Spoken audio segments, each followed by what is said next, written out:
So let's start off on a scary note. Okay. Certain birds have become synonymous with scary things. Oh, there we go. Great picture. And Halloween and crows and ravens are probably right there at the top. Absolutely. And it's hard to identify which one's which unless you're familiar with them. Yeah. And I thought we'd talk just a moment about how do you tell the difference between a crow and a raven? What is the difference between a crow and a raven? You see in the movies about the raven, and a raven is typically a little larger than a crow. They're both crow-looking birds, but a raven's bigger and scruffier. There's a great picture. If you'll notice the bill on the bird on the right, you'll see that it's just exaggerated. It's much larger across the top of the bridge of the bill. And then around the neck, you get the feathers are more exaggerated. So I like to think they just look scruffy. And you'll see a lot of pictures where they look a little shaggy up around the face, whereas a crow generally is fairly smooth. Yeah. And with a smaller bill. Look at that bill. So why did it develop like that? What kind of things do they eat that makes them have Probably a massive about the same bill? thing like crows, but it may be, I don't know why it's like that. I'm sure some scientists do, but it may have something to do with vocalizations. It gives a little different resonance to it, but it's a massive bill. I'm sure they get into fruits and things that they could use that power for.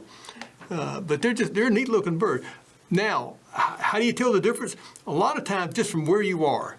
If you're in lowlands in the central U.S., if you're in, say, where we are in Georgia, you're down out of the mountains, you're just not going to see a raven. Yeah. It won't happen. That's not where they are. In the east, you'll pick them up around the beginning of the Appalachian Mountains up in North Georgia, running all the way up the East Coast. In the central U.S., you won't see them very often. And over in the west, in the western states and the mountain areas, you'll pick up ravens again. And there's in the United States, there's two types of crows and two types of ravens. And one's just a little smaller than the other. There's Chihuahuan raven in the west. It's just a little bit smaller. The crows, you've got the American crow and you've got the fish crow. The fish crow is hard to tell from the American crow. It's just slightly smaller than American crow, but it does have a different call. Really? It sounds like an American crow with a cold. Can you do that? It's a little. Can you do that call? I won't even try. Okay. It's not as sharp as an American crow. It's just a little more nasal, and you will hear like kind of like a crow, but it's a little different. Yeah. And a little lower, and that's the only easy way to tell the difference in the two. I'm fortunate in the area I live here. We have mixed flocks of both. We get the American crow and the other, and I basically just listen, what's the call? Then I'll know whether it's the American crow or the other, to look up real close and maybe get a good idea of the size. I say that's probably not an American crow, it's too small. But there's a slight difference in the size. It's always interesting to listen to that call. And bird sounds in general, if you'll check out some of them, of your favorite birds, you can identify a lot of birds by their sound when you can't tell them visually or you can't see them at all. It's called phrase birding by ear. You can go out and say, I know what that bird is because I hear it. I don't know where it is in a tree.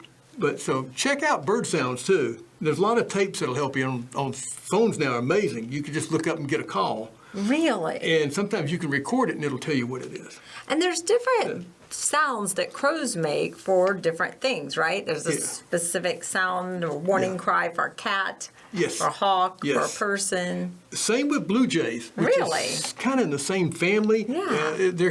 Blue jays called a warning bird because they will make these calls that alerts everybody else about what's going on.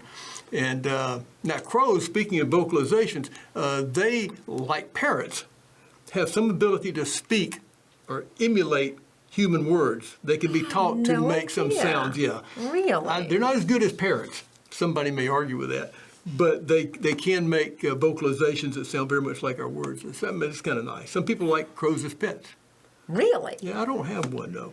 I couldn't imagine wanting a crow as a pet. But I did read years ago, it's one of the most fascinating things that I ever read, and shows you how birds are really smart. This little girl would go, this happened in England, this little girl would go to school in the morning with her mother. She was always dropping her food, the snacks that the mother would give her and everything. And the crows kind of honed in on that. So rather than just wait for her to drop things, they would come out wait for her to get in the car, and then she started to throw them things, Yeah. right? They started bringing her things, Yeah. like little shiny Little- objects, little like shiny a objects, thank yes. you, and she saved everything Yeah. that the crows Wow. brought her. Isn't that amazing? Well, yes. Yeah, yes. they're so intelligent, Yeah. and I've read that ravens are also really, really smart. Yeah, they're in the same family. They're very closely related, Yeah. so they're both very smart, intelligent birds. So Yeah. spooky though. It's spooky. If you're gonna have a spooky movie, you need to have a crow or a raven in it.